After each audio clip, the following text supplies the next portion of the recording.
There's a question that comes up often in conversations with people who have spent some time noticing the crows in their neighborhood.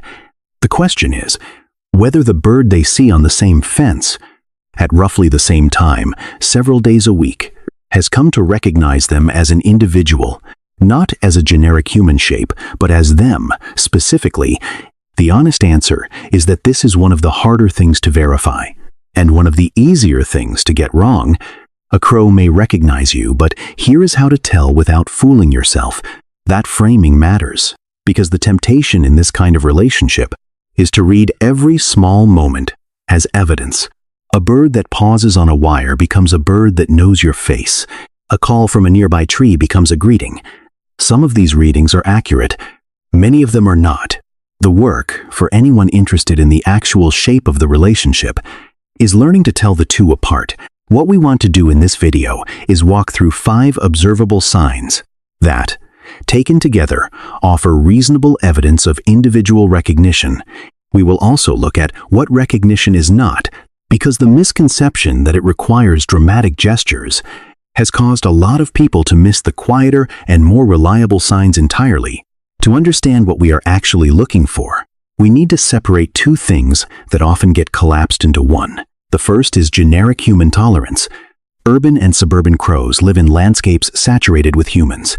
To function in those landscapes at all, they have to develop a baseline comfort with human presence that wild rural crows often lack. A crow standing on a sidewalk while a stranger walks past is not recognizing that stranger.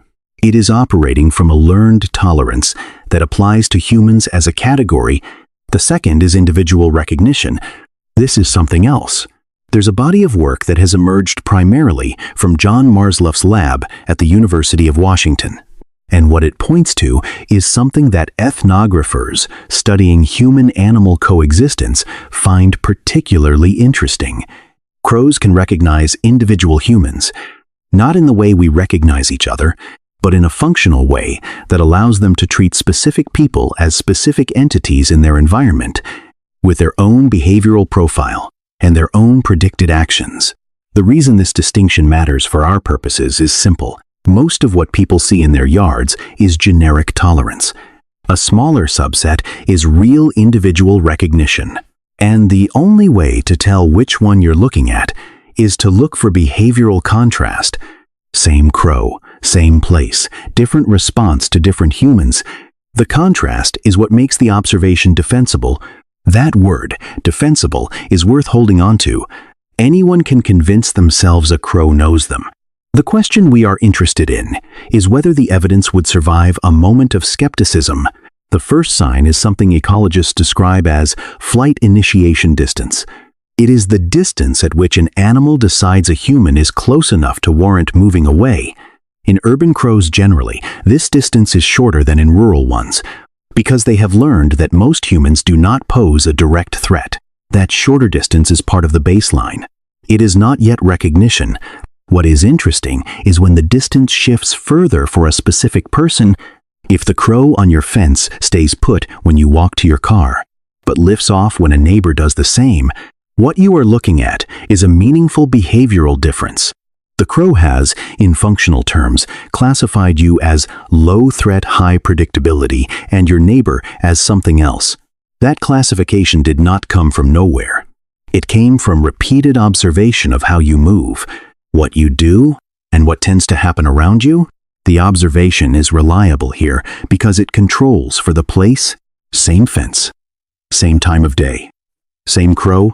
The only variable that changed is the human. The second sign is harder to notice, but worth listening for. Crows have a vocal repertoire that includes more than the generic caw most people associate with them. There are short calls, soft rattles, and what some researchers describe as muttering sounds that occur in specific contexts. When a particular person walks out of a particular house, and the crow nearby produces a vocalization at that moment, and not at the appearance of other people, what we are observing is something close to context-specific signaling. We should be careful here. We don't know with certainty what the call means. We don't know if it is a greeting, an announcement to other crows, or a stimulus response without much internal content. What we can say is that the call is tied to you, and that tie is the data point. The meaning is a question we can leave open. The pattern itself is observable. There's another dimension to this worth examining. The third sign is one of the more compelling, because it implies prediction. If a crow approaches your usual area before you have produced anything, before any food is visible, before any cue has been given, what you are observing is anticipation. The crow has built a functional model of your behavior. It expects what tends to happen when you appear, and it has positioned itself accordingly. This is different from a crow that flies in once the food is on the ground. That bird may simply be reading the environment.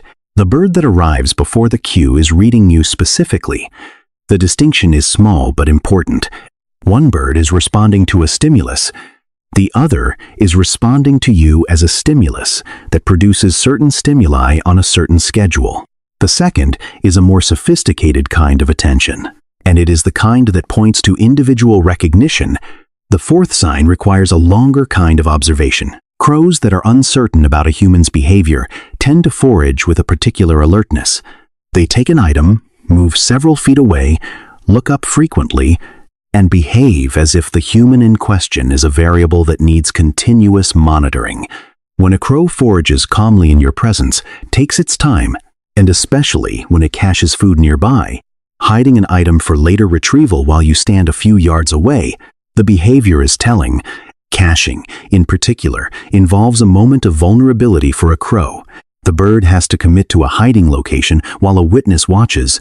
A crow that is willing to do that in your presence has made an assessment about your behavior that few humans in its environment earn. The bird is not being affectionate, it is being analytically confident.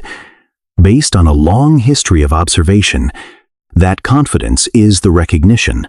The fifth sign is the one that pulls the other four together, and it is the one that turns observation into something closer to evidence. If you can identify a context where the same crow responds noticeably differently to you and to another person, what you have is the behavioral contrast we were describing earlier. This is where a simple observation test can help, and we want to walk through it carefully, because the goal is to observe without stressing the bird. Pick a time when the crow is reliably present in your usual location. Have a friend stand near the spot at the same time of day, while you stay out of sight. Observe how the bird responds. Then, on a separate day, you take the same position. Compare. If the crow keeps a noticeably greater distance from your friend, produces different vocalizations, or fails to approach in the same way, what you are seeing is the same bird treating two humans as two different categories. That is individual recognition in its observable form. A note on doing this responsibly: don't use the test as a reason to disturb the bird. Repeat it many times, or push the crow's tolerance in any direction. One careful observation is enough. The point is not to run a controlled experiment on a wild animal. The point is to see, once, whether the bird's response tracks the human or only the situation. There's a category of behavior people often want to add to this list, and it deserves a careful look before we close. Gifts. The crow that drops a bottle cap, a small bone, a piece of foil onto your steps, is one of the most widely shared experiences in urban crow lore. People understandably read this as a clear sign of recognition. The honest framing is more nuanced. Some crows do appear to leave objects in the vicinity of people who feed them. The behavior is documented enough to take seriously, but it is also rarer than the internet suggests. And it is not necessary for recognition. A crow can recognize you precisely and never bring you anything. The presence of a gift is not proof on its own. The absence of one is not proof of nothing. Similarly, a crow that follows you down the block once is not necessarily recognizing you. A crow that follows your route at roughly the same time of day, multiple days running, in a way that is specific to you and not to your neighbors, may be doing something more interesting. The pattern is the evidence. A single moment is not. This is the closing point worth holding on to. Individual recognition by a crow is real, and it is one of the more remarkable features of human-crow coexistence in American neighborhoods. But it does not announce itself in a single cinematic moment. It shows up as consistency, as contrast, as small, repeated differences in how this bird treats you, compared with the other humans who walk through the same space. Pay attention this week, not to the crow as bird, but to the crow as participant in the human-shaped landscape around you. Watch for the differences, watch for the patterns, and keep in mind that the most reliable evidence of recognition is the kind that takes a few weeks of quiet observation to see clearly. That is what coexistence looks like when one party has been paying close attention for several generations, and the other is just beginning to notice.